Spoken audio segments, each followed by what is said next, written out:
আউযু বিল্লাহি মিনাশ শাইতানির রাজিম। বিসমিল্লাহির রহমানির রহিম। শুরু করিতেছি মহান আল্লাহর নামে, যিনি করুণাময় অতি দয়ালু। সম্মানিত মুসলিম দিনী ভাই ও বোনেরা, আজকে আমরা আলোচনা করব রিজিক বৃদ্ধি নিয়ে। রিজিকের পেরেশানি কীভাবে দূর হয়, রিজিক পেরেশানি থেকে কীভাবে মুক্তি পাওয়া যায়। আসলে দুনিয়াতে যারা থাকে সবাই মোটামুটি কম বেশি রিজিকের পেরেশানিতে থাকে।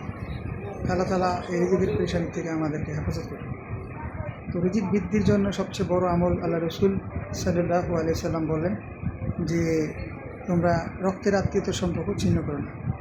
আমরা সবাই চেষ্টা করি আমাদের রক্তের যে আত্মীয় স্বজন আছে এবং রক্তের আত্মীয় স্বজন ছাড়াও যারা আছে আত্মীয় স্বজন, সবার সাথে সম্পর্ক ঠিক রাখার জন্য, সম্পর্ক স্বাভাবিক রাখার জন্য সবসময় চেষ্টা থাকে।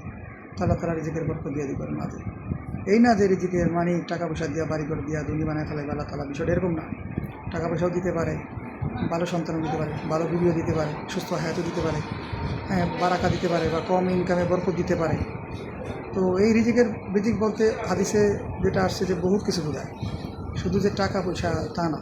টাকা পয়সা তো আছে, প্লাস সুস্থ হায়াত, এটা সবচেয়ে বড় নিয়ামত। একটা ব্যক্তি যদি 100 কোটি টাকা থাকে বা 500 কোটি টাকা থাকে, আর ওই ব্যক্তির আল্লাহ তাআলা যদি এরকম একটা ওষুধ দিয়ে দেয় যে ওষুধের কোনো চিকিৎসা তামাম দুনিয়াতে নাই, তখন ওই ব্যক্তি টাকাটা কী করবো? তখন এই টাকা সব দিলেও তো ওই ব্যক্তি কি ওষুধ থেকে ভালো হতে পারতেছে না, তখন ওই টাকার তার কাছে কোনো মূল্য নাই।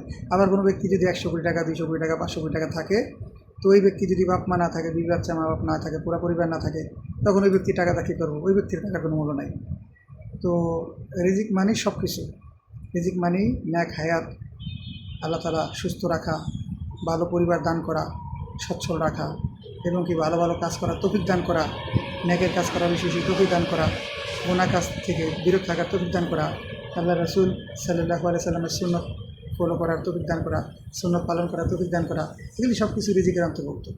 তা আমরা সবাই আল্লাহ সুবহানাহু ওয়া তাআলার কাছে বেশি বেশি কি রিজিকের জন্য দোয়া করি, এক ন্যাক হায়াতের জন্য দোয়া করি, এবং নিজে ভালো ভালো কাজ করার চেষ্টা করি, খারাপ কাজ থেকে বেঁচে থাকার চেষ্টা করি। আর যদি গুনাহ হয়ে যায়, আল্লাহর কাছে তওবা করি। গুনাহ তো মানুষ বলতেই ভুল করে, গুনাহ করে, গুনাহ হইবে। আল্লাহ রাসূল বলছে যে মানুষ বলতেই তো কি গুনাহগার, কিন্তু তারা আল্লাহর কাছে উত্তম যারা কি তওবা করে ফিরে আসে। আমরা যারা ভুল করি, ত্রুটি করি, গুনাহ করি, অনেক গুনাহ করি, গুনায় আমরা ফিরে গেছি আমাদের জীবন, আমরা আল্লাহ তাআলার কাছে তওবা করি। তওবা করে ফিরে আসলেই, তওবা করে ফিরে আসলেই মাফ, সব কিছু মাফ, আল্লাহ তাআলা মাফ করে দেবে। শুধু মাফ করবোই না, আল্লাহ তাআলা কি সূরা ফুরকানের ভিতরে আল্লাহ তাআলা বলছে যে সমস্ত জীবনের গুনাহকে নেকি দ্বারা পরিবর্তন করে দেবে। আল্লাহর ওয়াদা, অবশ্যই আল্লাহর ওয়াদা সত্য। আমরা মানুষ, আমাদের ওয়াদা মিথ্যা, আমরা সেকেন্ডে ওয়াদা লাভ করি, কিন্তু আল্লাহ তাআলার ওয়াদা কি মিথ্যা না। আল্লাহ তাআলার সমস্ত ওয়াদাই সত্যি। আল্লাহ তাআলা আমাদের সকলকে তৌফিক দান করুক, সমস্ত ভালো কাজ নেকের কাজ করার তৌফিক দান করুক, সমস্ত খারাপ কাজ, গুনাহ কাজ, ফাহিশা কাজ থেকে বাঁচানোর তৌফিক দান করুক। আল্লাহ তাআলা আমাদের রিজিক বৃদ্ধি করে দেয় এবং আত্মীয় স্বজনের সবার সাথে সুসম্পর্ক রাখার তৌফিক দান করুক আল্লাহ আমারে, এবং সবাই তৌফিক দান করুক। ওয়া মা তৌফিক ইল্লা বিল্লাহ। আসসালামু আলাইকুম ওয়া রাহমাতুল্লাহি ওয়া বারাকাতুহু।